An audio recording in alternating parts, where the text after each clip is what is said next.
ሰንበታት ለጌታ እንዳንሰግድ አይከለክሉም። ስለዚህ በበዓለ ሃምሳ ውስጥ የአምልኮ ስግደት አልተከለከለም።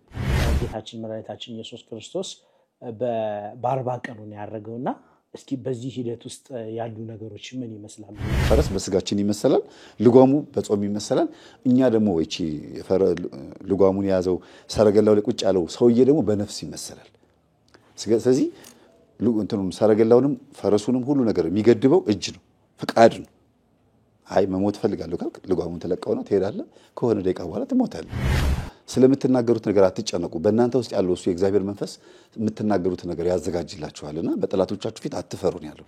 ቋንቋ ማለት ወንጌልን ለማሰራጨት በሚሄዱበት ሰዓት ላይ ባሉበት በሄዱበት ሀገር የዛ ሀገር ቋንቋ ተናጋሪዎችን ቋንቋ ያውቁታል ማለት ነው። እግዚአብሔር ሳይፈቅድላችሁ ጦርነት እንዋጋ ብላችሁ ብትወጡ ታቦት ተሸክማችሁ ብትሄዱ ትማረካላችሁ። እግዚአብሔር ቃል ሲናገር ግን ውጡ ነው የሚላቸው። አይ እንሄዳለን እናሸንፋለን ብለው ታቦት ተሸክመው ሲወጡ ይማረኩ ነበር። ታቦት ጽዮን ትማረክ ነበር። መጾም ባይችሉ በምን መልኩ ማለፍ ይችላሉ? ለሰውነታቸው ምቾትን በምን አይነት መልኩ መንሳት ይችላሉ? ዕብራይስጥኛ ቋንቋ ተናጋሪዎች እስራኤላውያን ምንድነው የሚቀባጥሩት? የምን ቋንቋ ነው የሚቀባጥሩት እያሉ ጠጥተዋል። እንዲያውም የጉሽ ጠላ ጠጥተዋል ሁሉ ነው የተረቧቸው ይላል የሐዋርያት ሥራ ላይ። አሳማ እንዳንበለው የተከለከለው በሁለቱም መንገድ ነው። አንደኛ ስጋችን ላይ በሽታ ይፈጥራል። በማይክሮስኮፕ ዛሬ ሲታይ ትላትሎች አሉት የአሳማ ስጋ ውስጥ ሞርተዴላ ውስጥ። ሁለተኛ ደግሞ አሳማ በባህሪው ወንድ አሳማ ወንዱን አሳማ ይገናኘዋል።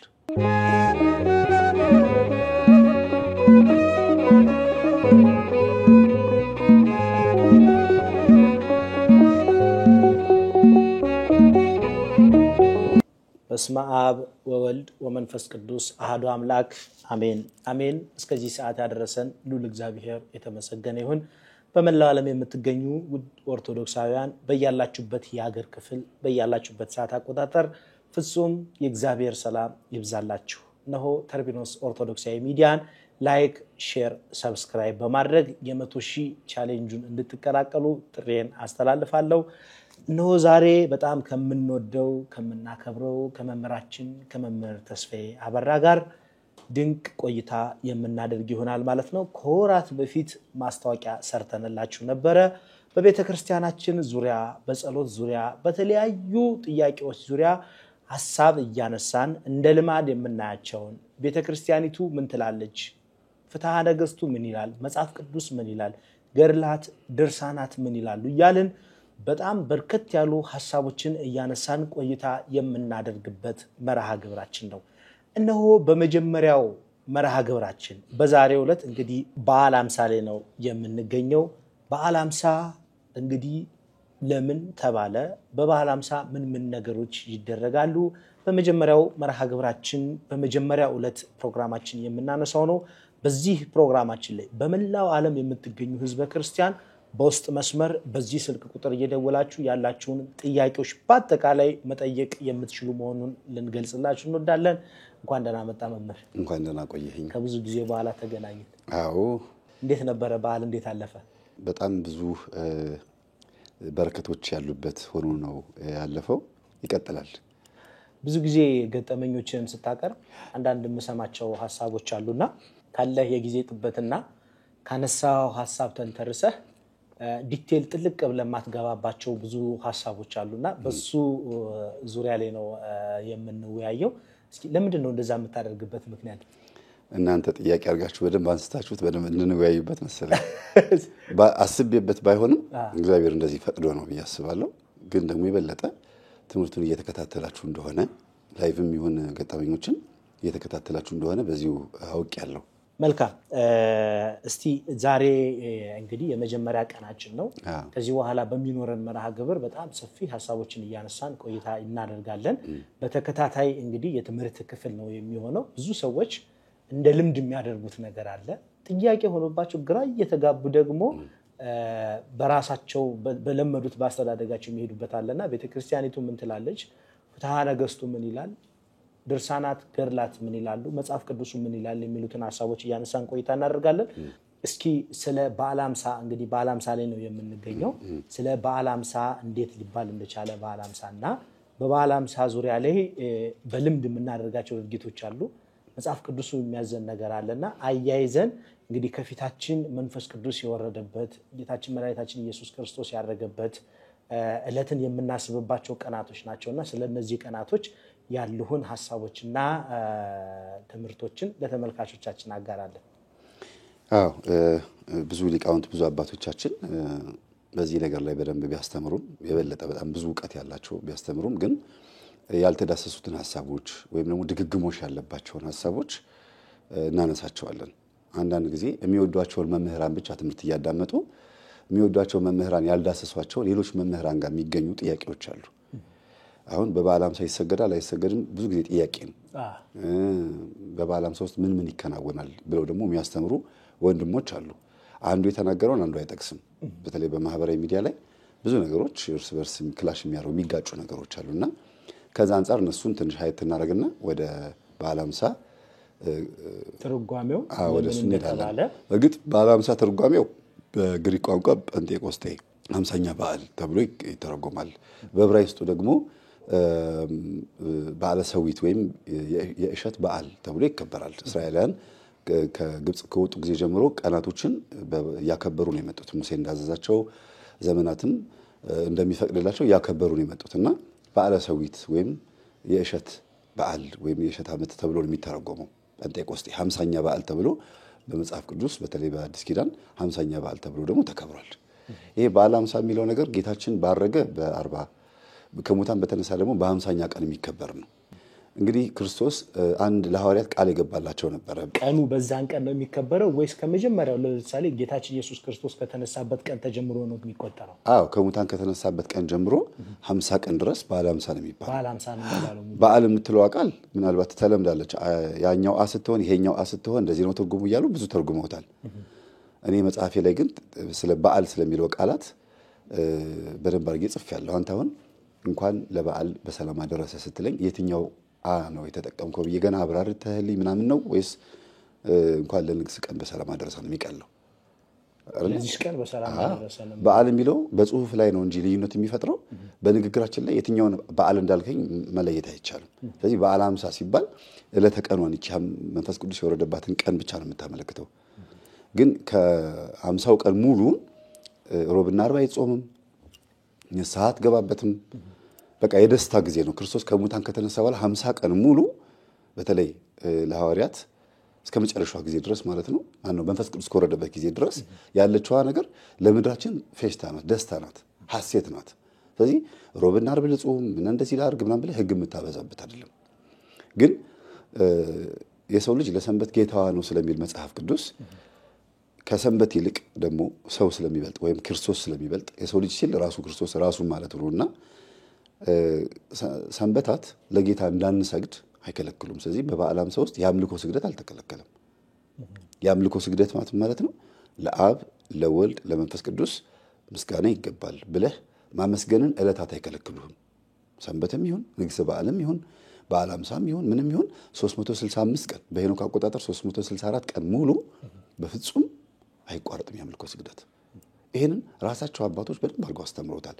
በነገራችን ላይ ዛሬ ስለ ጸሎት ስለምን ስለ ሁሉ ነገር ዲቴል ገብተን በደንብ አድርገን የምናብራራባቸው ሳምንታቶች አሉ።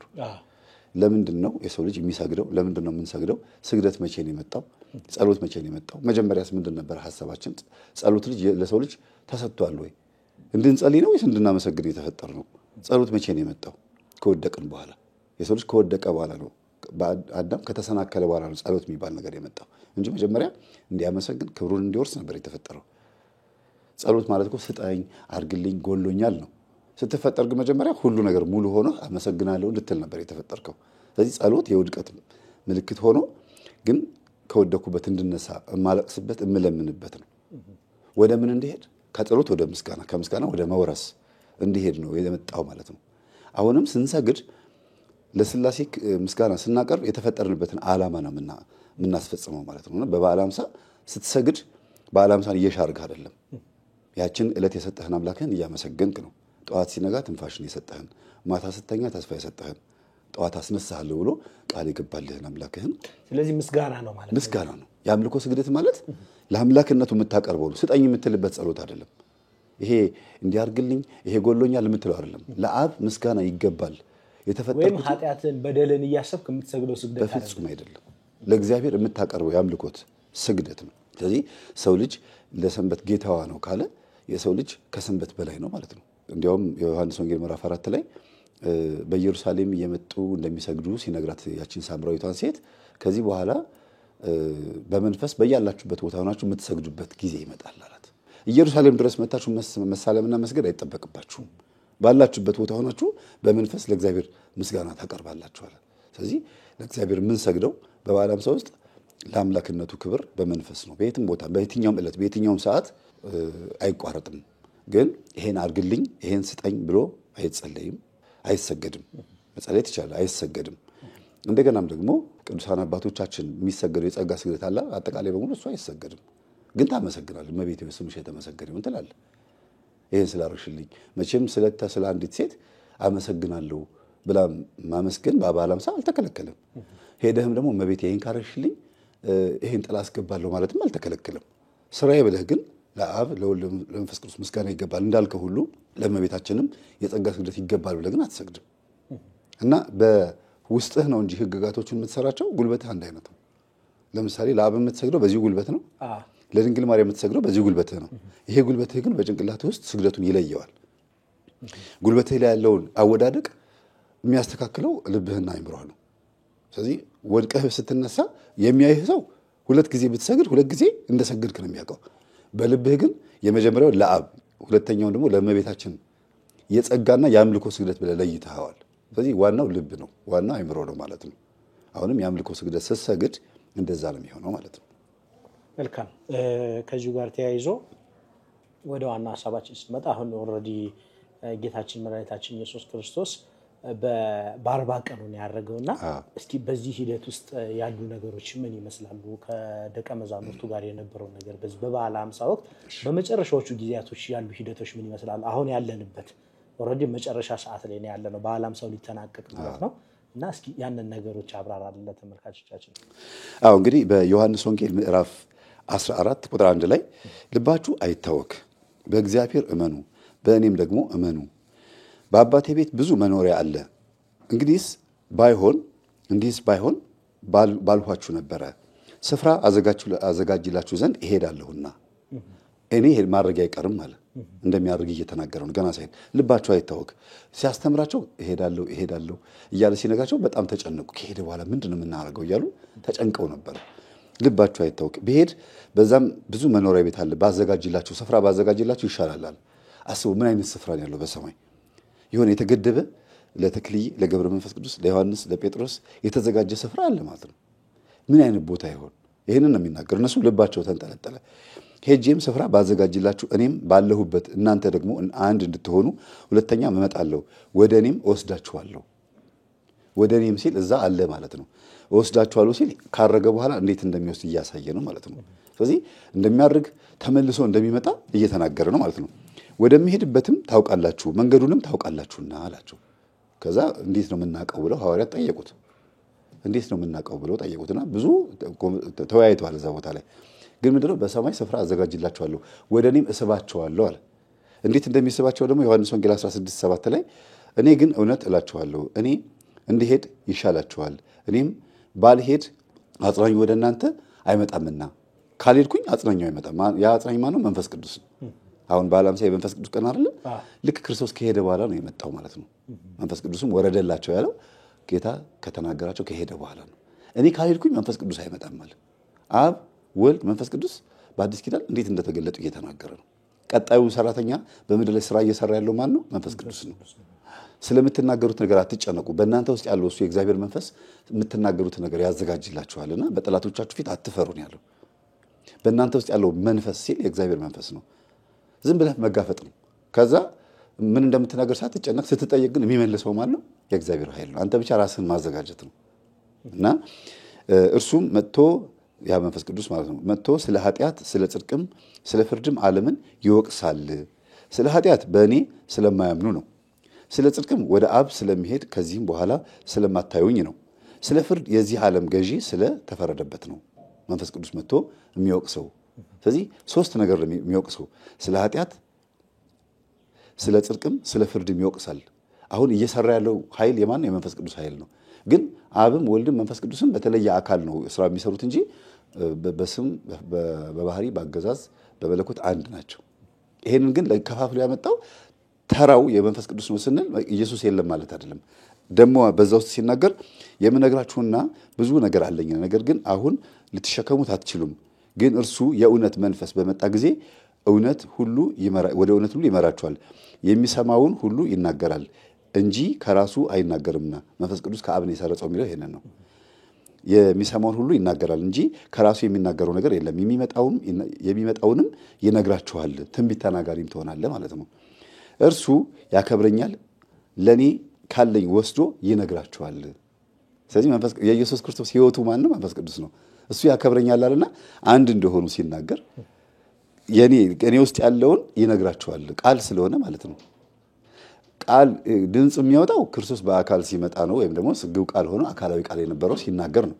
በውስጣችን ግን በሐሳብ በመንፈስ የሚነግረን ግን እሱ መንፈስ ቅዱስ ከአብ ከወልድ የወልድ ቃል ሆኖ ነው የሚመጣ። ማነው ቃል ኢየሱስ ክርስቶስ በመንፈስ ቅዱስ አማካኝነት ይነግረናል ማለት ነው። እና እነዚህ ነገሮች ግን ተንትኖ ሲናገር እንዲሁ ዝም ብሎ አይደለም። ስንሰማ በውስጣችን አብ ወልድ መንፈስ ቅዱስም እንዳሉ እንድናውቅ ነው ይሄን ተንትኖ የሚናገረው። ሌላው ደግሞ እንደገና በዮሐንስ ወንጌል 24 በሉቃስ ወንጌል 24:49 ላይ እነሆ አባቴ የሰጠውን ተስፋ እኔ እልክላችኋለሁ። አባቴ የሰጠውን ተስፋ ብሎ ደግሞ ስለ አብ ይናገራል። አባት ልብ ነው ማለት ነው። አብ ልብ ሆኖ የሰጠውን ተስፋ እኔ እነግራችኋለሁ፣ እኔ እልክላችኋለሁ። ስለዚህ ራሱ ኢየሱስ ክርስቶስ ቃል ስለሆነ መጥቶ ጉዳዩን ፈጽሟል። እንደ ልጅነቱ ፈጽሟል። ተላኪው ደግሞ መንፈስ ቅዱስ ነው ማለት ነው። አሁን ተላኪ ሆኖ በፊት የተላከው ማን ነው? ልጅ ነው ተልኮ መጥቶ የሰራው። አሁን ደግሞ መንፈስ ቅዱስ በሕይወትነቱ በመንፈስነቱ መጥቶ ደግሞ ስራ ይሰራል ማለት ነው። እናንተ ግን ከላይ ኃይል እስክትለብሱ ድረስ በኢየሩሳሌም ቆዩ፣ ኃይል እስክታገኙ ቆዩ አላቸው። ለዚህ ነው በአንድ ቤት ውስጥ ታጭቀው ተቀምጠው በነበረበት ሰዓት መንፈስ ቅዱስ ይወርደላቸው። ይሄን ሐሳብ የነገራቸው ኢየሱስ ክርስቶስ ነው። ኃይልን እስከትለብሱ ኃይል ማርያም አንትሙስ ሰንበሩ ሀገረ ኢየሩሳሌም ሀገር ውስጥ ቆዩ፣ በኢየሩሳሌም ቆዩ። ምን እስክታገኙ? ኃይልን እስከምታገኙ። ማንኛውም ክርስቲያን በኢየሩሳሌም በተመሰለችው በቤተ ክርስቲያን መቆየት አለበት። በቅዳሴም በሰርክ ጉባኤም በምንም ቤተ ክርስቲያን መቆያ ናት። እዚህ ምድር ላይ እቺ ምድር በግብጽ ትመሰላለች፣ በሲኦል ትመሰላለች። ግብጽ ራሷ የሲኦል ምሳሌ ናት። እንደገናም ደግሞ ምድራችን የኃጢአት መንደር የዚህ ዓለም ገዢ ተብሎ የሚገዛት ዲያብሎስ ስለሆነ ኢየሩሳሌም ግን ከምድር ላይ የተመረጠች ደግሞ ቦታ ናት። በጥንት ጊዜ ኢየሩሳሌም፣ በአሁኑ ጊዜ ደግሞ ቤተክርስቲያን መቆያ ናትና አንትሙ ሰንበሩ ሀገር ኢየሩሳሌም፣ እናንተ ግን በኢየሩሳሌም ቆዩ ሲል ምን ማለት ነው? ተረጋጉ፣ መንፈስ ቅዱስ ካልወረደ በስተቀር ማንም እንዳይወጣ። ይሄንን በኦሪቱ ጊዜ በኦሪት ዘዳግም ላይ ሙሴ ምን ይላቸው ነበረ? ማንም ሰው የተራራውን ጫፍ እንዳይነካ፣ ማንም ሰው ከዚች መንደር እንዳይወጣ፣ እግዚአብሔር ከእናንተ ጋር አይደለምና እግዚአብሔር ሳይፈቅድላችሁ ጦርነት እንዋጋ ብላችሁ ብትወጡ፣ ታቦት ተሸክማችሁ ብትሄዱ ትማረካላችሁ። እግዚአብሔር ቃል ሲናገር ግን ውጡ ነው የሚላቸው። አይ እንሄዳለን እናሸንፋለን ብለው ታቦት ተሸክመው ሲወጡ ይማረኩ ነበር። ታቦተ ጽዮን ትማረክ ነበር። የእግዚአብሔርንም ኃይል ያዋርዱ ነበር። እግዚአብሔር ስራውን ይሰራል እንጂ በዳጎን በሚባለው ጣዖት ፊት በነቢዩ በካህኑ ኤሊ ዘመን አፍኒንና ፊናስ የሚባሉ ታቦት ተሸክመው አትውጡ ሲባሉ ወጥተው በጦርነት ተማረኩና ተመለሱ። ታቦተ ጽዮን በፊልስጤም ተማርካ ጣዖት የሚመለክበት ቤት ውስጥ ታቦተ ጽዮን ተቀመጠች ይላል። አሁን ታቦተ ጽዮንና ዳጎን ፊት ለፊት ተያዩ። ለምን? ቤቱ የጣዖት ቤት ነው። ግን ታቦተ ጽዮን ዛጋ አስቀምጠዋት ዳጎን የሚባለውን ጣዖት ፊት ለፊት አድርገውት ተያዩ። ሁሉም ከወጡ ማታ ሌሊት ከተኙ በኋላ የእግዚአብሔር ታቦት ኃይሏን ጀመረች ይላል። ታቦቱ ላይ ያለው ኃይል ተነሳ። ከዛ ዳጎን እጁ ግንጥል፣ አፍንጫው ግንጥል፣ እግሩ ግንጥል እያለ ስብርብር ብሎ ወደቀ ይላል። ጠዋት ሲመጡ ሊያመልኩ ሲመጡ ጣዖቱ ተሰባብሯል። ታቦተ ጽዮን ቁጭ ብላለች። ምንም እንኳን እስራኤላውያን አታርጉ የተባሉትን ነገር አድርገው ታቦተ ጽዮን ቢያስማርኳትም ያለ ካህን ያለ ጸሎተኛ እንዲሁ እግዚአብሔር ስራውን የሚሰራበት ጊዜ አለ። ግልጽ ነው አይደል? ግን አትውጡ ተብለው እሺ ብለው ቢሉ ኖሮ የእግዚአብሔርንም ክብር እንደዚህ ባላዋረዱ ነበር። ግን ራሱ የሚነሳበት ደግሞ ጊዜ አለ። የሚመንኑ አባቶች ባይኖሩ፣ የሚጸልዩ አባቶች ባይኖሩ፣ ንዋየ ቅድሳቶቹ ቢዋረዱ ምን ቢሉ እግዚአብሔር ደግሞ የሚያነሳበት ጊዜ አለ። ልክ እንደ ዳጎን የሚሰባብርበት ጊዜ አለ። እና ወደ እውነታው ስመጣለህ እዚህ ጋር አትውጡ በኢየሩሳሌም ቆዩ ሲላቸው በአሕዛብ ፊትና በነገስታቶቻቸው ፊት እንዳይዋረዱ ኃይል እንዲያገኙ ነው። ሲናገሩም እንዲያሸንፉ ነው ቆዩ የተባሉት። የሐዋርያት ሥራ ምዕራፍ 2 ላይ ተሰብስበው 120 ቤተሰቦች እመቤታችን ቅድስት ድንግል ማርያምም አለች። 120ኛ ነች እንግዲህ እመቤታችን ወይም አንደኛ ናት።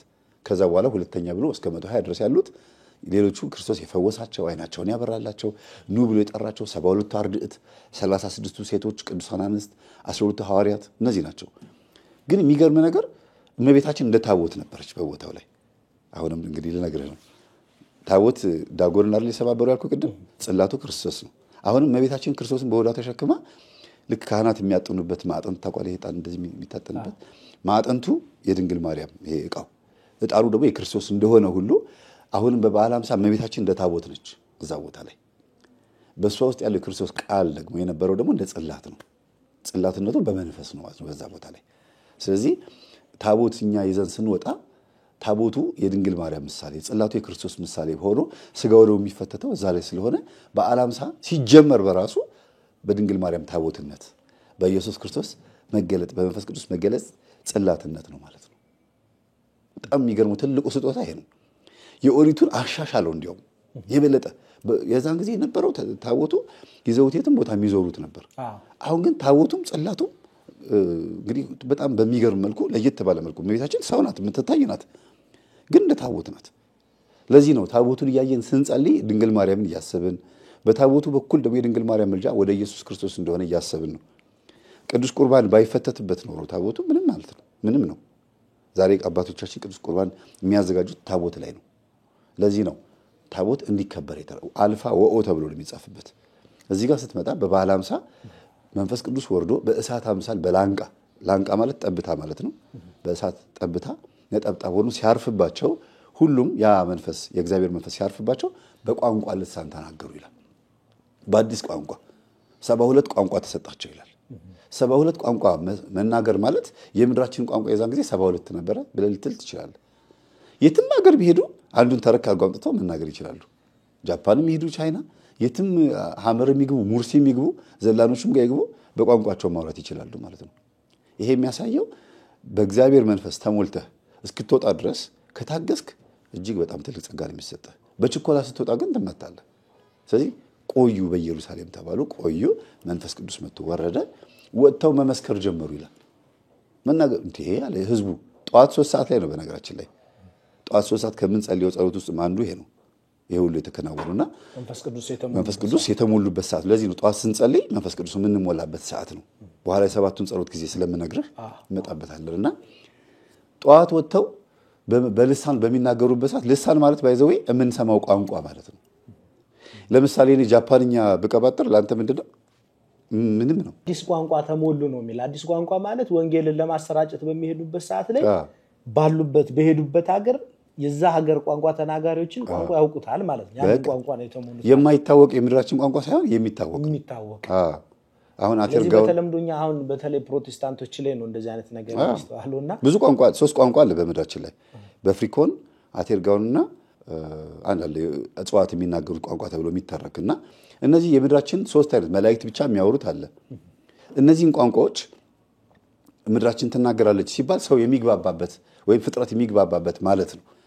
እርስ በርስ ካልተግባባንበት ለምንድን ነው እግዚአብሔር ለኛ የሚሰጠን እንድንባል ነው? አይደለም። ስለዚህ አዲስ ቋንቋ የተባለው ለእኔ አማርኛ ቋንቋ ተናጋሪ ለሆንኩት ለእኔ ሌላ ቋንቋ ሲመጣ አዲስ ነው። ያ ማለት ግን ማንኛውም ሰው የማይናገረውን ቋንቋ እግዚአብሔር ብቻ የሚሰማኝን ቋንቋ አይደለም የተናገርኩት። ለወንጌል አገልግሎት ሲሉ ነው የተማሩት ማለት ነውና ያን ይዘው ሲወጡ በወቅቱ የነበሩት የግሪክ ሰዎችና የዕብራይስጥኛ ቋንቋ ተናጋሪዎች እስራኤላውያን ምንድነው የሚቀባጥሩት? የምን ቋንቋ ነው የሚቀባጥሩት እያሉ ጠጥተዋል። እንዲያውም የጉሽ ጠላ ጠጥተዋል ሁሉ ነው የተረቧቸው ይላል የሐዋርያት ሥራ ላይ ምዕራፍ 2 ላይ ሰክራቸዋል ሲላቸው ጊዜ የጉሽ ጠላ የጠጣ ሰው በልሳን ይናገራል ይሄን ያላቸው ቅዱስ ጴጥሮስ። እኛስ ጠላ ጠጥተንም ወይ ሰክረንም ወይ ጠጅ ጠጥተንም አይደለም፣ የእግዚአብሔር መንፈስ ሞልቶብን ነው። ወደ ክርስቶስ መለስ ብትሉ ጥሩ ነው። ብዙ አድርገናል ያለ ይሰብካል ቅዱስ ጴጥሮስ። ብዙ ኃጢአት ሰርተናል፣ የመጣላችሁን ማዕድ አልተቀበላችሁም፣ መንፈስ ቅዱስ በእናንተ መካከል ነው ያለው። አሁንም ንስሐ ብትገቡ የክርስቶስን አዳኝነት ብትቀበሉ ከድንግል ማርያም መወለዱን በክብር ማድረጉን ብትቀበሉ እሱ ያነጻችኋል እያለ ቅዱስ ጴጥሮስ በደንብ ተናገረ። ክዶ የነበረውን በደንብ አሳመናቸው ይላል። እንዲያውም 3 ጊዜ ክዶ የነበረው ቅዱስ ጴጥሮስ 3000 ሰው አጥምቆ የዛን ጊዜ በጣም ብዙ ወደ ህብረት ወደ ማህበሩ ተቀላቀሉ ነው የሚለው። ለመጀመሪያ ጊዜ ማለት ነው። ትልቅ አገልግሎት የሐዋርያት ሥራ ምዕራፍ 4 ላይ ትልቅ አገልግሎት የተከናወነው የመጀመሪያዎቹ ክርስቲያኖች አማኞች ህብረት ፈጥረው እንደ አንድ ቃል ተናጋሪ እንደ አንድ ልብ መካሪ ነበር የሆኑት ይላል። ከማህበሩ የሚወጣ ሐሳብ ያለው ሰው ካለ እንኳን ይቀሰፍ ነበር። ሐናና ሰጲራ የሚባሉ ባልና ሚስት ነበሩ። ወደ ህብረቱ ግቡ ተብለው አምነዋል። ወደ ክርስቶስ ህብረት መግባት ፈልገዋል። ግን ትንሽም ደግሞ ተጠራጠሩ። አይ ይሄን ሁሉ ሀብት ንብረታችንን ሸጠን ብሩን ለነ ቅዱስ ጴጥሮስ ሰጥተን እንዴት ነው እዚህ ማህበር ውስጥ አሁን ምን ተስፋ ይኖረናል ብለው ተጠራጠሩና አይ ትንሽ ገንዘብ እንደብቅ ብለው ቤታቸውን ሸጠው 100 ሺህ ብር ደብቀው 100 ሺህ ብር ሰጡ ብለው አስበው። ባልየው መጣና መጀመሪያ ለምን መንፈስ ቅዱስን አታለልክ? ስለምን ትደብቃለህ? ያለህን ገንዘብ የደበከውን ገንዘብ መንፈስ ቅዱስ አይቶታል። አሁን ማን እየመሰከረ ነው? መንፈስ ቅዱስ እየተናገረ ነው በጴጥሮስ ላይ ሆኖ። ለዚህ ነው በአላምሳ የተባለው በአንተ ውስጥ ሆኖ የሚሰራው መንፈስ ቅዱስ ስለሆነ ነው። መንፈስ ቅዱስን ታታልሉ ዘንድ እግዚአብሔርን ታታልሉ ዘንድ ስለምን ተማከራችሁ ከሚስትህ ጋር? በል አሁን ትሞታለህ አለው። ተዘርሮ ወደቀ። እዛው ህዝብ ፊት ነው ተዘርሮ ወደቀ። እንደደበቀ ማን አወቀበት? ጴጥሮስ ነው ያወቀው አይደለም። በውስጡ ያለው መንፈስ ቅዱስ ያ ልሳን የሰጠው መንፈስ ቅዱስ ነው ያወቀው። ስራውን ጀመረ ማለት ነው መንፈስ ቅዱስ። ከዛ በኋላ እሱ ወደቀ። መተው እነዛ ያነሱት ሰዎች ወስደው ሚስትየዋ ደግሞ መጣች ከኋላ ተከትላ። አንቺስ ከባልሽ ጋር ይሄን ልታረጊ ለምን ተማከርሽ? ባልሽን የወሰዱ ሰዎች አንቺን የሚወስዱሻል አላት። ወደቀች። እሷም ሄደች ይላል የሐዋርያት ሥራ ምዕራፍ 4 ላይ ሄደች። ሁለቱም ሞቱ ይላል። ከዛ ህዝቡ ድንጋጤ ሆነ፣ ፈሩ ይላል። ማን እያገለገለ ስለሆነ? መንፈስ ቅዱስ። የራእይ ዮሐንስ ምዕራፍ 1 ላይ ጌታ ለሰው ልጆች የሚሆነውን ዘንድ ያመለክት ዘንድ መልአኩን ልኮ ለዮሐንስ አመለከተው ይላል። ራሱ ጌታ መምጣት ይችል ነበር፣ ራሱ ማመልከት ይችላል። መልአኩን ለምን ላከ ስትል አገልግሎቱ ብዙ ነው። በመላእክትም በኩል መጥቶ ያገለግላል፣ በመንፈስ ቅዱስም መጥቶ ያገለግላል ማለት ነው። ለምድራችን የሚሆነው የሚያስፈልገውን በዓመተ ምሕረት ጌታ ሲያገለግል የነበረው በቅዱሳን ጸሎት፣ በመንፈስ ቅዱስ እንዲሁም ደግሞ በመላእክት በኩል ነው ማለት ነው። ሁሉም አገልግሎት ተጀመረ። ሐዋርያው ጴጥሮስና ደቀ መዛሙርቶቹ እስር ቤት ሲታሰሩ የእጃቸውን ሰንሰለት ሲፈቱ የነበሩት መላእክቶች ናቸው። ና ተከተለኝ እያሉ ከእስር ቤት ሲያስፈቱ የነበሩት። በሐዋርያትም ዘዴም ሲፈቱ ነበር። ቅዱስ ጳውሎስ ወደ ጌታ ህብረት ከገባ በኋላ ሊገሉት ይፈልጉ ነበረ ሴናተሮች፣ የአይሁድ ሸንጎች። እንዴት እኛን ትቶ ወደ እነዛ ወደ ጴጥሮስና ወደ ሐዋርያቱ ወደ ጌታ ህብረት እንዴት ገቡ ብለው ጳውሎስን ሲያሳድዱት፣ ሳውል ነበር የዛን ጊዜ ስሙ። ሲያሳድዱት ዘንቢል ታውቃለህ፣ ገበያ ሄደን የምንገዛበት በሱ ውስጥ አድርገው ቅዱስ ጳውሎስን በግንብ ትልቅ የከተማው ግንብ አዘልለው ቀስ አድርገው በገመድ በቅርጫ አድርገው አዘልለው አስወጡት ይላል። እንዲህ አይነትም ዘዴ እንዲጠቀሙ ማን ያዘዛቸው? መንፈስ ቅዱስ ነው። በሰውኛ ዘዴ ውስጥም ማን ያገለግል ነበረ? መንፈስ ቅዱስ። ስታየው በቅርጫ በግንብ አዘልሎ ሐዋርያ ጳውሎስን ማስመለጥ ማለት የሰው ዘዴ ይመስላል። ግን በሰውኛ ውስጥ ግን ይሄን ሐሳብ የሚያመጣባቸው ማን ነው? የእግዚአብሔር ሐሳብ ነው። እና በብዙ አይነት አገልግሎት ውስጥ አብሯቸው ነበረ መኖሩ ምልክቱ ያ ነው። ሌላው ደግሞ የሚወረወርባቸው ነገር እንዲመክቱ አድርጎ ነበር መንፈስ ቅዱስ የሚያግዛቸው። ለምሳሌ ቅዱስ ጳውሎስ በሐዋርያት ሥራ ላይ በቃ ለመጨረሻ ጊዜ ተይዞ ሊሰዋ ሐምሌ 5 ቀን አይደለ እንግዲህ የቅዱስ ጴጥሮስና የቅዱስ ጳውሎስ እንትናቸው በዓላቸው የሚከበረው ሊሰዋ ወይም ደግሞ ሊሰናበት ይች ምድር በመርከብ እየወሰዱት ነበረ ከኢየሩሳሌም ወደ ሮም ወደ ሀገሩ። እኔ የሮም ሰው ነኝ ስላለ ወደ ሀገሩ እየወሰዱት መርከቧ ማዕበል መጥቶ በታተናት ይላል። በታተናት። ከዛ ሁሉም ምን ይላል ቅዱስ ጳውሎስ ሲናገር፣ ሁላችንም ተረበሽን፣ እኔም የመርከቡን አንዱን ግንጣይ ጨርቅ እንደዚህ ማነው እንጨት ይዤ ከባህሩ ወጣው ተረፍኩ። ሁሉም ነፍሱን ለማትረፍ ሞከረ። ከባህሩ ወጣና ዳር ላይ ሆነን እሳት እየሞቀን እንግዲህ ውሃ በውሃ ስለሆኑ እሳት እየሞቀን እያለ አንዲት እጅግ በጣም ከባድ መርዝ ያለት እባብ መታ ነደፈችኝ ይላል። እጁ ላይ ተንጠለጠለች ይላል። ያው የጻፈው ቅዱስ ሉቃስ ነው። የቅዱስ ጳውሎስ እጅ ላይ ነክሳው እጁ ላይ ተንጠለጠለች። ካሁን ሞተ። እንዲህ ያለች እባብ የነደፈው ሰው በህይወት አይተርፍም፣ ወዲያው ነው የሚሞተው ብለው ያውቁ ነበር የዛ መንደር ሰዎች። ግን እባቧን እንዲህ አድርጎ ካራገፋት በኋላ ወንጌሉን መስበክ ጀመረ። ሊያውም ያሰሩትን የሮም ወታደሮችን አብረውት የመጡትን ዳኛም ሊኖር ይችላል፣ ጠበቃም ሊኖር ይችላል። ብቻ ቅዱስ ጳውሎስን ለመክሰስ አብረው የሚሄዱ የነበሩትን በሙሉ ቁጭ አድርጎ ስለ ጌታ ቃል ያስተምራል። ጭራሽ ካሁን ሞተ አላበው ላባ ጠመቀው ብሎ ሲያስቡ የለም። ይሄ ምንድነው? መንፈስ ቅዱስ ነው ስራውን የሚሰራው። በውስጥ ያለው መንፈስ ቅዱስ መርዙ እንዳይሰራ እንዲህም ያገለግላቸው ነበረ። እና አገልግሎቱ ብዙ ነው። እንደው መፈወስ ማጥመቅ ምናምን ብቻ ሳይሆን መጠበቅም ጭምር ነው፣ ጠባቂም ጭምር ነው ማለት ነው። አጽናኝ ይለዋል ደግሞ ሲያዝኑ። እንግዲህ ቅዱስ ጳውሎስ ታስሮ ብዙ ዓመት የሮሜ መልእክትን የተለያዩ መልእክቶችን ያስተላልፍ ነበር ለፌቨን እየሰጣት። ፌቨን ትባላለች የሮሜ መልእክትን ለምድራችን የሰጠች ከእስር ቤት ከጳውሎስ ወደ ቤተክርስቲያን እያመላለሰች ያን መልእክት ታደርስ የነበረችው ፌቨን ናት። እና ይቺ ሴት አንድ ልጅ አላት። ድንቅ በጣም የ12-13 ዓመት ልጅ ነው። ትልከዋለች። ሮም ታላቅ ናት እያለ አውቆ በሮም ወታደሮች አጠገብ ሲያልፍ ቤቢ እያሉ ያልፉታል። ግን እሱ ምን እያደረገ ነው? ከእስር ቤት የሮሜ መልእክትን ቅዱስ ጳውሎስ ወደ ሮሜ መልእክቶች እሱን ደብዳቤ አምጥቶ ለእናቱ ይሰጣል። እናቱ ደግሞ ለቤተ ክርስቲያን ትሰጣለች። ናስቲ ምንድን ያስከው አይሉትም። ለምን? እያመሰገነ እያወደሰ ነው የሚሄደው። እንዲህ እያደረገ ባለበት ሰዓት እስር ቤት ሆኖ በጣም ያዝን ነበር ቅዱስ ጳውሎስ። ያን ጊዜ የሚያጽናናው ማን ነው? መንፈስ ቅዱስ ነው። አጽናኝ የተባለው ያ ነው። ያዝኑ ነበር። ሮም ሀገር ውስጥ 2 ዓመት ሙሉ ቤት ተከራይቶ፣ ቤት ኪራይ ሮም ነበር ታውቃለህ። ቤት ተከራይቶ ሮም ውስጥ ያስተምር ይሰብክ ነበር እና እየተመላለሰ ሄዶ አደባባይ ላይ ያስተምራል። በግሪክ ሀገርም በኢየሩሳሌም ሀገርም ሄዶ አስተምሮ የሚመለሰው የተከራየው ቤት ውስጥ ነው። ቅዱስ ጳውሎስ ብቸኛ ነበረ። በዛ ሰዓት የሚያጽናናው ማን ነው? መንፈስ ቅዱስ። ስለዚህ ሐዋርያት ባሉበት ቦታ ሁሉ ያጽናናቸው ነበር። ቅዱስ ፊልጶስ፣ ቅዱስ ቶማስ፣ በተለይ ቶማስ አሁን በህንድ ሀገር ውስጥ እጅግ በጣም ትልቅ ስራ ሰርቷል። የህንድ ንጉሥ ቤተመንግስት መስራት ፈለገ ይላል። ያን ቤተመንግስት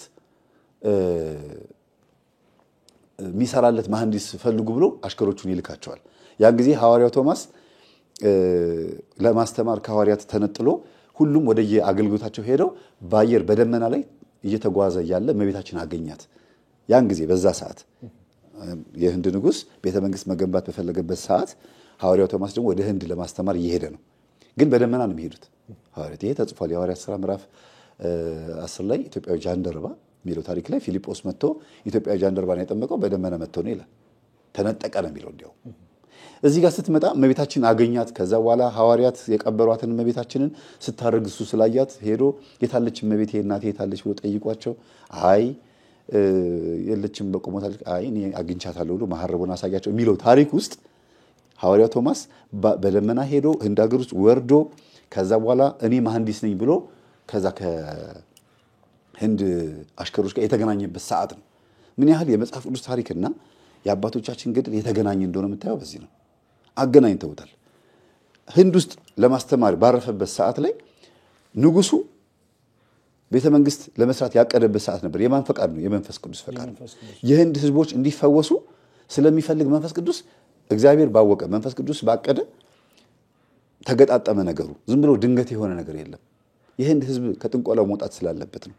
ኢትዮጵያ የዛን ጊዜ ህንድም ድረስ የራሷ ግዛት ነበራት ይባላልና እዛ ካረፈ በኋላ እኔ መሐንዲስ ነኝ አለው። በዛ ላሽከሩ አንተ መሐንዲስ ነህ? አዎ። በቃ ንጉሱ ይፈልጋል ና ቤተመንግስት መገንባት ይፈልጋል። እሺ ብሎ ሄደ። አንተ ትችላለህ? አዎ። ምን ሰርታ? እኔ ብዙ ቤተመንግስት ሰርቻለሁ አለ ሐዋርያው ቶማስ። ዝም ብሎ እኮ ነው በቃ እንዲሁ እንደመጣለት ነው። አሁን አንተ ስታስበው እንዴት የማይችለው ነገር እንዴት እንደዚህ ይናገራል ትላለህ። ግን ያናገረው ማን ነው? መንፈስ ቅዱስ ነው። እንዴት መሐንዲስ ሳይሆን መሐንዲስ ነኝ ይላል? በዚህ ስራ ውስጥ መንፈስ ቅዱስ አለ። ለምን? ሊሰራ ያቀደው ነገር ስላለ ነው በቶማስ ውስጥ። ከዛ ወርቅ ሰጠው፣ ብር ሰጠውና በሚቀጥለው ዓመት ቤተመንግስቱን ልረከብህ እመጣለሁ፣ እዚህ ሜዳ ላይ ቤተመንግስት ገንባልኝ ብሎ ሰጥቶት ንጉሱ ወደ ከተማው ገባ ይላል። ከዛ በዓመቱ ሲመጣ ቤተመንግስቱ የለም። የታለ የተሰራው ቤተመንግስት ብሎ ጠየቀ። አለረና ብለው አመጡት። እሺ ቶማስ የታለ የሰራው ቤተመንግስት? ይሄው እንደምታየው ብሎ አሳየው። ማንን ቢያሳየው ጥሩ ነው? የህንድ ህዝቦችን በሙሉ እንዳለ ክርስቲያን አድርጎ አጥምቆ እያዘመራቸው ቅዳሴ ቆሞ ነው ያሳየው። ምንድነው ሲለው፣ አይ ድንጋዩን ከመገንባት ይልቅ ሰው ላይ መስራት ይቀላል። ሰዎቹን በሙሉ በክርስቶስ እንዲያምኑ አድርጌያቸዋለሁ። ገንዘብህንም ደግሞ ለጽድቅ አውየዋለሁ። ያንተ ቤተመንግስት ያለው እዚህ አይደለም አለው። ምን ትቀልዳለህ ብሎ አስገረፈው፣ አሳሰረው ይላል። እንዲታሰርም መንፈስ ቅዱስ ስራ ሰርቷል። እዛ ቦታ ላይ ሲያጽናናው የነበረው ማን ነው? መንፈስ ቅዱስ ነው። ይሄንንም ስራ ሊሰራ ያደርገው ማን ነው? መንፈስ ቅዱስ ነው። በአንድ ዓመት ውስጥ የህንድ ህዝቦችን በሙሉ አጠመቀ ነው የሚለው፣ እዛች ሀገር ውስጥ ያሉትን ማለት ነው። ግን በአራተኛው ቀን ላይ በታሰረ በአራተኛው ቀን ላይ የንጉሱ እህት ሞተች። ማን የገደላት? መንፈስ ቅዱስ ነው። አይ አንዳንድ ጊዜ ህይወት መስጠት ብቻ ሳይሆን ገድሎም ያስተምራል። ገደላትና ከዛች ሴት ነፍሷ ለንጉሱ የተሰራው ቤተመንግስት ጋር ወሰዳት። በሰማይ ቤት በገነት ለንጉሱ የተሰራውን ቤተመንግስት አየች። ምንድነው ስትል፣ ይሄ በወንድምሽ በንጉሱ ስም የተሰራ ሐዋርያው ቶማስ ድሃዎችን ሲያበላ ሲያጠጣ ምን ሲል በሱ ስም በንጉሱ ስም ስለሆነ ያደርገ የነበረው ቤተ መንግስቱ በምድር ሳይሆን በሰማይ ነበር። እዩ ተመልከች ብሎ አሳያት የእግዚአብሔር መልአክ። ከዛ በያውን ወደ ምድር ወረጂና መስክሪ ያላት። ከሞተችበት ተነሳች። መታ ለወንድሟ ነገረችው። ወንድሜ ይሄን ሰው ፍታ፣ ይሄ ሰው እየሰራ የነበረው ለአንተ ቤተ መንግስት የሰራው ሰማይ ላይ ነው፣ አይቼ መጣሁ አለችው። የት? በቃ ሞቼ የነበርኩበት ቦታ ላይ ሌላ ዓለም ላይ ቤተ መንግስትህን አየሁት፣ እንዴት የሚያምር በእንቁ በሰምፔር ነው የተሰራው አለችው። አየው አይደል? ከዛ በኋላ ፈታው ከታሰረበት። ንጉሱም ክርስቲያን ሆነ፣ አመነ። ይሄን ሁሉ ሲሰራ የነበረው ማን? መንፈስ ቅዱስ ነው። ከዛ በኋላ ሊያስተምር ግን ሌላ የህንድ ደግሞ ሰፊ አይደለች፣ ሌላ ከተማ ሲሄድ ሰውነቱን ቆዳውን ገፈፉት ይላል። እንደ ዶሮ እንደሚሻለቀቅ እንደሚገፈፈው ሐዋርያ ቶማስ ለምን እኛ እንደዚህ ተሰብከናል ብሎ አጋንንት ያደረባቸው ሰዎች ቆዳውን ገፈውት በውስጥ ባለው ቆዳው በአደባባይ ቆዳውን ተሸክሞ እንዲሄድና እንዲንገላታ አደረጉት። የዛን ሰዓትም ያ ሁሉ ጨው እየተነሰነሰበት አሲድ እየነሰነሱበት እንደዛ ያስተምር ነበረ። ማን ነው ግን የሚያጽናናው? መንፈስ ቅዱስ ነው። ስለዚህ ሐዋርያት በሄዱበት ቦታ ሁሉ እንግልት መከራም ቢደርስባቸው አጽናኙ ማን ነው? መንፈስ ቅዱስ ነው። የሚጠብቃቸው መልአክም እንኳን ቢሆን ያዘዛቸው ማን ነው? መንፈስ ቅዱስ ነው ማለት ነው። ይሄ ነው ትልቁ ነገር። በጣም ደስ የሚል ትምህርትን ያስተማርከን። ይህ ሁላ ነገር የተከሰተው ልክ በዓለ ሃምሳ ላይ በነበሩበት የተሞሉት መንፈስ ቅዱስ ነው ለዚህ ሁላ ተጋድሎ የዳረጋቸው። ተመልካቾቻችን እንግዲህ ስለ በዓለ ሃምሳ የመጨረሻ አንድ ጥያቄ እናነሳና በዓለ ሃምሳ ላይ ያለንን ሐሳብ የምንዘጋ ይሆናል ማለት ነው። ቅር ያላችሁ ጥያቄ የሆነባችሁ ነገር ካለ ኮሜንት ላይ ትጽፉልናላችሁ። በሌላ ፕሮግራም በሌላ ዝግጅት የምናነሳው ይሆናል። እንደ መምህራችን በዚህ አጋጣሚ ለምሳሌ በበዓለ ሃምሳ ወቅት ብዙ ሰው ይበላል። ምግብ ጧት ይበላል፣ ከሰዓት ይበላል፣ ማታ ይበላል። ጧት ደግሞ በጧት ተነስ እንድትጾም አይፈቀድም በበዓለ ሃምሳ ላይና አጋንንት ደግሞ ይሄንን ነገር አይወድም። አንዳንዴ ብዙ ጊዜ አንተ ተማሪዎች የሆኑ ሰዎች ብዙ ጊዜ የሚታወቁት በጾም በጸሎት በስግደት ነውና ይሄንን ነገር በምን መልኩ ማለፍ ይችላሉ? እንደ ትምህርትም እንደ ጥያቄም ለምሳሌ መጾም ባይችሉ በምን መልኩ ማለፍ ይችላሉ? ለሰውነታቸው ምቾትን በምን አይነት መልኩ መንሳት ይችላሉ? በዓለ ሃምሳ ላይስ ይሄንን ነገር በምን መልኩ ማለፍ ይችላሉ? እስኪ ይሄንን እንግዲህ መስገድ ካልተቻለ በበዓለ ሃምሳ ወቅት መጾም ካልተቻለ እንዴት አድርገው ማለፍ ይቻላል? ይሄንን ለተመልካቾች አጋራለሁ። በእርግጥ በልብ ያለው ንጹህ ለእግዚአብሔር ያለ እምነት ንጹህ እስከሆነ ድረስ ኤክስፓየርድ አያደርግም የእግዚአብሔር መንፈስ። ቅዱስ ቁርባን ስንቀበል በየጊዜው ባለፈው ሳምንት የተቀበልኩት አልቆ በሚቀጥለው ሳምንት ልሞላ አይደለም የሚሄደው። ሁልጊዜ ህይወት እንዲሆነኝ፣ ሁልጊዜ ምግብ እንዲሆነኝና ሁልጊዜ እንድረካ ነው። እንደገናም ደግሞ ሁለተኛው ስታየው ደግሞ እግዚአብሔር መንፈስ ቅዱስ በእኛ ውስጥ የሚሰራውን ስራ ሁልጊዜ ሪፖርት የምናደርግበትም ሁኔታ ነው። በየሳምንቱ የምቆርብ ከሆነ በ40 ቀን አንድ ጊዜ የምቆርብ የምቀደስ ከሆነ ሁልጊዜ ምንድነኝ ዝግጁ ነኝ ማለት ነው። ድልዋኔክሙ ንበሩ ተዘጋጅታችሁ ጠብቁ ስለሚል በየትኛው ሰዓት እንደምሞት ስለማላውቅ በየጊዜው ጥፋት ስለማጠፋ ኃጢአት ስለምሰራ ሁልጊዜ ለንስሐ ለገባሁበት ነገር ማረጋገጫ ማህተም ነው በየጊዜው መቀበል። ብዙ ሰዎች ግን በጾም ውስጥ 2 ወር 55 ቀን ሙሉ ማለት ነው 55 ቀን ሙሉ ሲጸልዩ ሲሰግዱ ቆይተው ልክ ጾሙ ሲፈታ በኃጢአት አብረው የሚፈቱ ሰዎች አሉ። ምን ፈታ ሰዎች ራሴንም ልጨምር እንጂ ምን ፈታ ሰዎች ከባድ ነው ይሄ። እግዚአብሔር ይጠብቀን እንጂ ብዙ ሰው የሚወድቀው እንዲያውም በጾም ውስጥ አይደለም ወይም ደግሞ በሌላ ጊዜ አይደለም፣ በበዓለ ሃምሳ ነው። ተፈቅዷል ብሎ በየጭፈራ ቤቱም በየምኑም ቤታቸውም ሆነው ከምግብም አንፃር በትንሹ በትልቁ ደግሞ በዝሙት መቼም ነው የሰው ልጅ ራሱን ከሚያረክስበት አንዱ ትልቁ ምንድነው? ዝሙት ነው። ሁለተኛው ስድብ ነው። እንደዚህ አይነት ነገሮችን የምናስተናግደው ስንፈታ ነው። ከ365 ቀናቶች ውስጥ 210 ነው 212 ቀን ጾም ነው ታውቃለህ። እንዲያውም የምንበላበት ሳይሆን የምንጾምበት ቀን ይበዛል ማለት ነው። ይሄ ትልቅ ነገር ነው። ግን ለምን አባቶች ይሄንን ህግ ሰሩት ሲባል መረን እንዳንሆን ነው። መረን። ስለዚህ ሰው ጾሙ ሲፈታ አብሮ ደስ ያለው ነገር የሚያደርግ ከሆነ ነፃ ፍቃዱ ሞር በብዛት ከእግዚአብሔር ጋር ታጣለዋለች። የትኛው ይሻላል? ነፃ ፍቃድ ይሻላል ወይስ በህግና በስርዓት ውስጥ ተይዞ እንደው በግድ መኖር ይሻላል ስትል እውነት ነው የምልህ ነፃ ፍቃድን እንዲያው መርሳት ያስፈልጋል። እግዚአብሔር ሆይ ስራብኝ ብሎ እሱ እንዲሰራብህ መፍቀድ ብቻ ይሻላል። ነፃ ፍቃድ ምንም እንኳን እግዚአብሔርን እንድናመልክ ወይም የዓለም የሆነውን እንድናመልክ ምርጫ ቢሆንም የነፃ ፍቃድ ጉዳይ ግን ወደ ፈቅደህ እግዚአብሔር እንዲሰራብህ መፍቀድ ይሻላል። አይ ተፈቅዶልኛል ያልክ ከምትበላ ስጋም ተፈቅዷል አለ ቅዱስ ጳውሎስ፣ ግን ምንም አይጠቅምም አለ። የኔ ስጋ መብላት ወንድሜን የሚያሰናክለው ከሆነ ስጋ ይቅርብኝ ያለው ግን ተፈቅዷል አለ። ሁልጊዜ የምናገራት ምሳሌ አለች። ሁለት ልጆች ያሉት አንድ አባት አለ። አባትየው ጎመን ነው የሚወደው፣ ስጋ አይወድም። ግን ለልጆቹ ጎመንና ስጋ አቀረበላቸው። አንደኛው ታላቅየው ጎመንም ስጋም ይበላል። ታናሽየው ግን ጎመን ብቻ ነው የሚበላው። ስለዚህ አባታቸው ፊት ሲቀርቡ ጎመንም ስጋም የበላው ነው ወይስ ጎመን ብቻ የበላው ነው አባቱን ያስደሰተው? ሁለቱም ተፈቅዶላቸዋል። አባቱ ግን የበለጠ ደስ የሚለው በየትኛው ነው? የአባቱን ፍቃድ በፈጸመው በኩል ነው። ትንቢተ ኢሳይያስ ምዕራፍ 56 ላይ በቤቴና በቅጥሬ ቃል ኪዳን የገባሁላቸው ቅዱሳን አሉ ይልና ሰንበቴን ለሚጠብቁ ይልና ደስ የሚያሰኘኝ ነገር ለሚመርጡ ነው የሚለው። እግዚአብሔር ደስ የሚሰኝበትን ነገር መምረጥ ከኛ ፍቃድ ይልቅ የበለጠ ጥሩ ነው። ሰንበቴን የሚጠብቁ ብሎ አንድ ሰንበትን መጠበቅ እንዴት ትልቅ ነገር እንደሆነ ይናገራል። እግዚአብሔር ደግሞ ደስ የሚሰኝበት ነገር ደግሞ አለ። የሚመርጡ በቃ ይሄን አይወድም እግዚአብሔር ቢፈቀድልኝም አይ አላረገውም ብለህ ስትተው ሽልማትህ እጥፍ ነው። ዓለምን በሙሉ ትታችሁ ስትከተሉኝ እጥፍ ነው ሽልማታችሁ። ሁሉን ትተን ተከተልና አሉት ሐዋርያት። ግን ምን ተፈቅዶላቸዋል እኮ። ጴጥሮስ አሁን ከሚስቱ ጋር ነበረ፣ ባህታዊ አልነበረም፣ መናኝም አልነበረም። እንዲያውም ሊያስተምር ሲዘዋወር ከሚስቱ ጋር ነበር የሚዘዋወረው ቅዱስ ጴጥሮስ።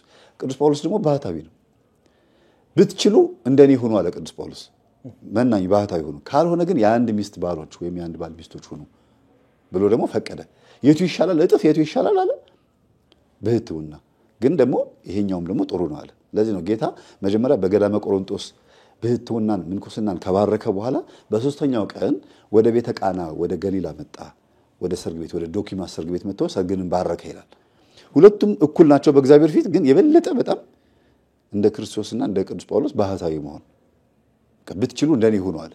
ካልሆነ ግን የአንድ ሚስቶች ባል ሁኑ ብሎ አለ። እና የሚሻለውን ነገር አንተ የምትመርጠው አንተ በምትፈልገው ሳይሆን እግዚአብሔር እንዲሰራብህ ቢሆን ጥሩ ነው። ይሄን ያነሳሁት ለምንድን ነው? ሰዎች ስጋውም ተፈቅዷል፣ ወተቱም ሁሉም ተፈቅዷል። ግን ስጋ ምን ይፈልጋል? ይሄ የኛ ስጋ። ይሄ ስጋችን ግን ይሄንን ሲበላ ማንን ይረሳል ነው? ምቾት ሲሰማው እንቅልፍ አይለውም ወይ? ወሲብ አያምረንም ወይ ስንበላ ስንጠጣ? ስለዚህ እንዲያውም ልጓም ያስፈልጋል ብሎ ልጓሙን አለማውለቅ፣ ለመብላት ብቻ አውልቀን ከዛ በኋላ ልጓሙን ማድረግ ይሻላል። ለቁመተ ስጋ ያክል ሳይሆን ደስ እንዲለን ካደረግን በኋላ ማታ መስገድ ጥሩ ነው። ማታ ብንሰግድ የተሻለ ነው። ለምን? ቀን የበላነው ምግብ እንዳያሰናክለን፣ ቀን የበላነው ምግብ ሌላ ነገር እንዲያምረን እንዳያደርግ ቶሎ ብለን ደግሞ የስጋን ፈቃድ ደግሞ መግራት ያስፈልጋል። ስጋ ሁልጊዜ ልጓም ያስፈልገዋል። ፈረስ እንዴት ነው? ልጓም ከሌለው ዝም ብሎ ነው ጋሪውን ይዞት ሄዷል። ጋሪው ላይ አንተ አለ። ልጓም ካላረክለት ብትነግረው አረቁም አንድ ጊዜ ብትለው አይሰማህም። ስጋም እንደዛ ነው። አንተ ነህ ስጋ የምታቆመው እንጂ ነግረው አይደለም የምታቆመው። በተግባር ነው የምትነግረው። ስጋችን በራሱ ጆሮ የለውም። ይሄኛው ጆሮአችን የስጋ ቢሆንም ይሄ ቁርበት ነው። ነፍሳችን ነች ለዚህኛው ጆሮ ድምፅ የምታቀብለው። ግልጽ ነው። ፈረስም እንደዛ ነው። ፈረስ በስጋችን ይመሰላል፣ ልጓሙ በጾም ይመሰላል። እኛ ደግሞ እቺ ልጓሙን የያዘው ሰረገላው ላይ ቁጭ ያለው ሰውዬ ደግሞ በነፍስ ይመሰላል። ስለዚህ እንትኑም ሰረገላውንም ፈረሱንም ሁሉ ነገር የሚገድበው እጅ ነው፣ ፍቃድ ነው። አይ መሞት ፈልጋለሁ ካልክ ልጓሙን ተለቀው ነው ትሄዳለህ። ከሆነ ደቂቃ በኋላ ትሞታለህ። በኦሪት ዘሌዋውያን ምዕራፍ 11 ላይ የሚበሉና የማይበሉ እንስሶች ተብሎ ተመድቧል። በጎች፣ በሬዎች፣ ላሞች እንዲሁም ደግሞ ፍየል ምናምን ተብሎ እንድንበላቸው የተመደቡት በስም አይደለም።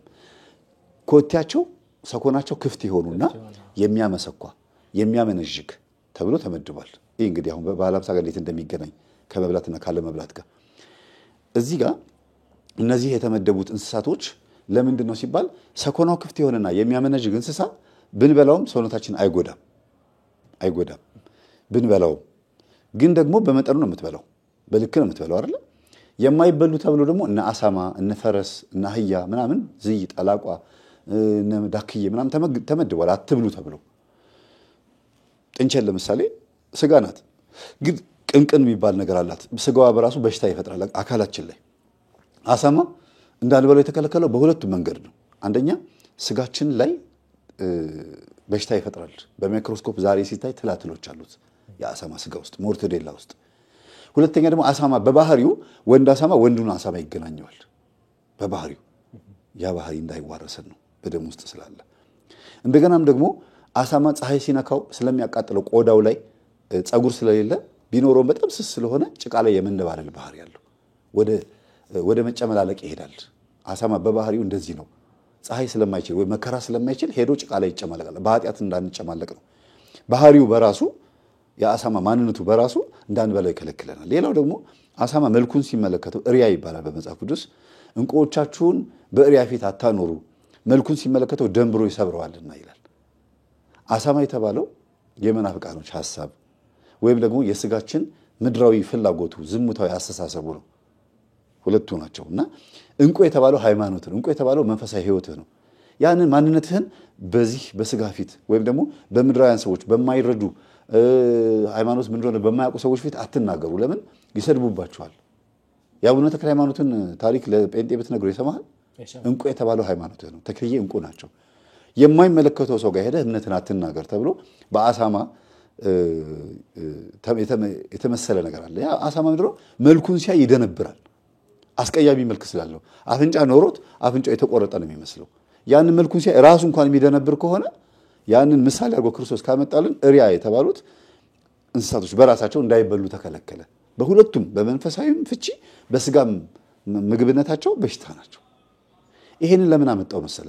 ወደ አዲስ ኪዳን ስትመጣ የማይበሉ እንስሳቶች የተባሉና የሚበሉ የተባሉ የኛ ባህሪ ነው። የማቴዎስ ወንጌል ምዕራፍ 13 ላይ መንግስተ ሰማያት በአንዲት መርከብ ትመሰላለች፣ መረቧን ወደ ባህር ወደ በወረወረች መርከብ ትመሰላለች። መርከቧ ላይ ያለው አሳ አጥማጅ መረቡን ይዞ ወደ ባህር ይወረውራል። አሳዎቹንም ምን ያደርጋል? ያጠምድና ያመጣና መርከቡ ላይ ያደርግና የሚበሉትን ወደዛ ጋር ይመድባል፣ የማይበሉትን ወደ ባህር ይመልሳቸዋል ይላል። እኛም እንደዛው በወንጌል መረብነት ተጠምደን ቤተክርስቲያን እንገባለን። ባህሪያችን ለቤተክርስቲያን የማይመጥነውን ባህሪያችንን እንድናስወግድ በንስሐ የምንመጥነውን የምንበላውን እንስሳቶችንም ወደ ቤተክርስቲያን ያደርጋል። ግልጽ ነው አይደል? የሚበላው አሳ የተባልነው በንስሐ ታጥበን በስግደት በጾም ጸሎት ከዛ በቅዱስ ቁርባን የታተምን ሰዎች ነን።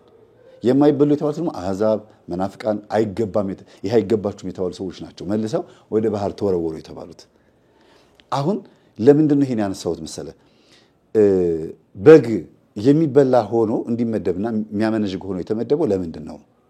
በግ ሰኮናው ክፍት ስለሆነ ቁልቁለት ብትወረወረው ጭቃ ቢያዣልጠው እንኳን ቆንጥጦ መሬቱን የሚያዝ አቅም አለው። ግልጽ ነው። እንደዚህ ቁንጥ አድርጎ ይይዛል። አህያ ወይም ፈረስ ግን አንሸራቶት ይሄዳል።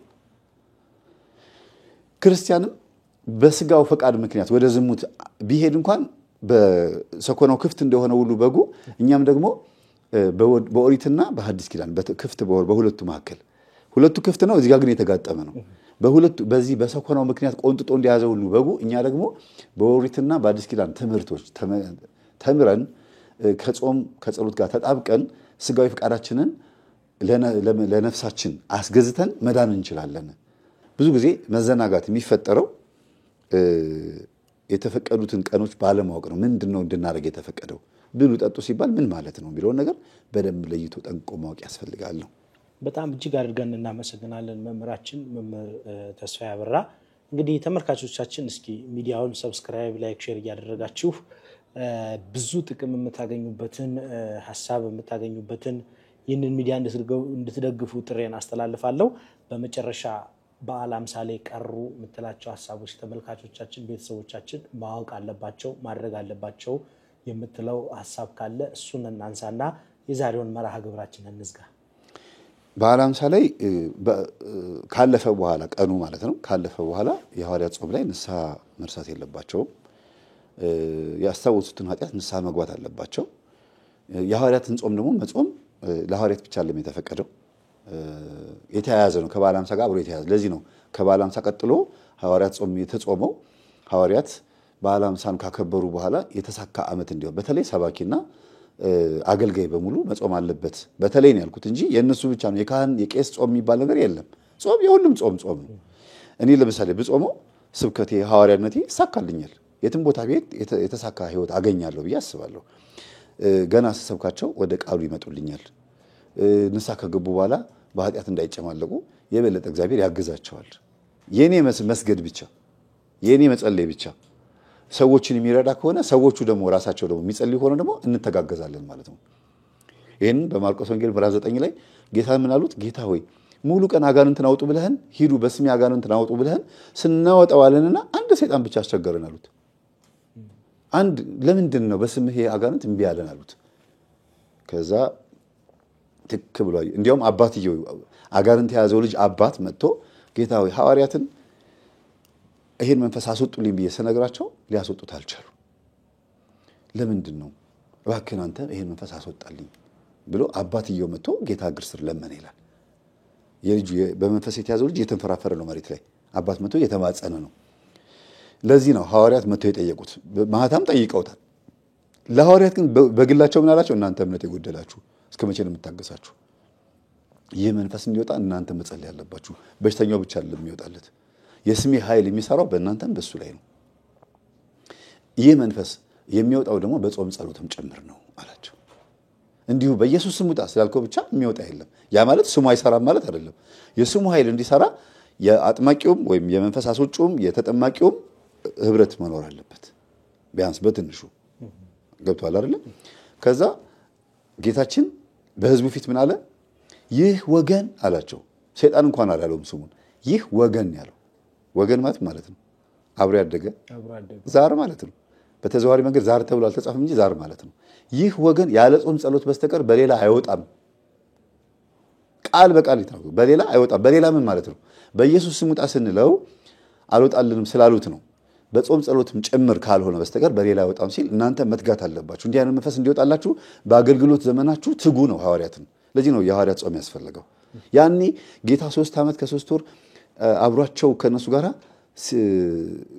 ከጌታችን ጋር ሆነው ሲያገለግሉ ሲያዩ ስለነበረ ልክ በዓለ ሃምሳ ካለፈ በኋላ ጌታ እኮ አንዳንድ መናፍስቶች በራሳቸው በጌታ ስም ውጣ ስንለው የማይወጣበትን ነገር ነግሮናል። ስለዚህ መጾም መጸለይ ያለብን ብሎ ጾሙ ይላል። ያኔ እንዴት እንደነበረ ፕራክቲስ አድርጓቸው ስለነበረ የልምምድ ዘመን አልነበረ። ከጌታ ጋር 3 ዓመት ከ3 ወር ሲለማመዱ ነበር። አሁን ደግሞ ልምምዱ በተግባር ሊፈጸም ነው። አንተ ውጣ ሲሉት እሺ ብሎ እንዲወጣ እነሱን መጾም አለባቸው ማለት ነው። ግልጽ ነው። ጌታ ግን ምን አለው? ያ መንፈስ ራሱ አምላክ ስለሆነ መንፈሱ መውጣት አለበት። ዲዳና ደንቆሮ መንፈስ ነው አለ። መናገር አይችልም፣ መስማት አይችልም። አንተ ዲዳና ደንቆሮ መንፈስ ውጣ እልሃለሁ፣ እንግዲህም ተመልሰ እንዳትገባበት ብሎ አዘዘው ይላል። እዚህ ላይ ሁለት ነገር ታያል። አንደኛ የመንፈሱ ስም ዲዳና ደንቆሮ ነው። እንደገና ደግሞ መጀመሪያ ምን አለው? ይህ ወገን ብሎታል። ወገን ማለት ዛር ነው ብያለሁ። አብሮ የተወለደ መንፈስ ነው። አብሮ የተወለደ መንፈስ ደግሞ ዝም ብለህ እንደፈለክ እየኖርክ የምታወጣው አይደለም። ያውቃል። የምትበላውን፣ የምትጠጣውን፣ አለባበስህን፣ ህይወትህን፣ አስተሳሰብህን፣ ማንን ሴት እንደምትወድ፣ ማንን ወንድ እንደምትወድ፣ የት መሄድ እንደምትፈልግ አብሮ ስለኖረ ያውቃል። እንዲህ የሚያውቅህ መንፈስ ዝም ብለህ ውጣ ብትል ይወጣል? አይወጣም። ይሄንን ጾም ጸሎትም ጭምር ነው። ምንድነው ጾም ጸሎት ስትል? የተግባር ክርስትና ማለት ነው። በስሙ አምነሃል፣ በጌታችን ከስሞች ሁሉ በላይ የተሰጠውን ስም ተቀብለሃል። በሰማይ በምድርም ቢሆን ኢየሱስ ከሚለው ስም በላይ የሚበልጥ ስም የለም። ተሰጥቶናል የሚለው የሐዋርያት ሥራ ላይ አይደለም። ግን ይሄን ስም ይዘህ ደግሞ ተግባራዊ ክርስትና መጀመር ስላለብህ ነው። ቅዱስ ጴጥሮስ እንድንበት ዘንድ የተሰጠን አንድ ስም አለ፣ እሱም ኢየሱስ የሚለው ስም ነው ካለ በኋላ ጾም ጸሎት የጸለየው። አምኗል፣ ግን ጸለየ። ተግባራዊ ክርስትና ሁልጊዜ ያስፈልጋል። ዝም ብሎ በልማድ የምትሄደው አይደለም። እዚህ ጋር ጌታችን አንተ ዲዳና ደንቆሮ መንፈስ ውጣ አለው። ለማን ነው ዲዳና ደንቆሮነቱ? ለሰው ለኛ ዲዳና ደንቆሮ ነው መንፈሱ። ብትናገረው አይሰማም፣ አይናገርም። ተናገር ብትለውም አይናገርም። በስሙ ኃይል ግን ታናግረዋለህ። የስሙ ኃይል እንዲያድርብህ ደግሞ ጾም ጸሎት ያስፈልጋል ማለት ነው። ግልጽ ነው አይደል? ውጣ አለውና እንዳትመለስ ደግሞ አለው። ምን አስፈለገ እንዳትመለስ ብሎ መናገር? አንድ መንፈስ ከወጣ በኋላ ወደ ሲኦል ካልተሸኘ ተመልሶ ይመጣል ማለት ነው። እንዳትመለስበት ማለት ወደ ሲኦል ግባ ማለት ነው። እነዚህ ተግባሮች ለሐዋርያት የተሰጠ እጅግ የሚገርሙ ቃላቶች ናቸው። ይህንን ልምምድ ስላዩ የሐዋርያት ሥራ ላይ ጾሙ ጸለዩ ስለሚል እኛ ምን ማድረግ አለብን? ወንጌል ላይ የሰማናቸውን 4 ወንጌላት ላይ የሰማናቸውን ነገሮች በተግባር መፈጸም የምንችለው እንደ ሐዋርያት ስንጸልይ ነው። የማን ግዴታ ነው? የሰባኪያን የሐዋርያት ብቻ ነው ወይም የካህናት ብቻ ነው? አይደለም፣ የምእመኑም ጭምር ነው።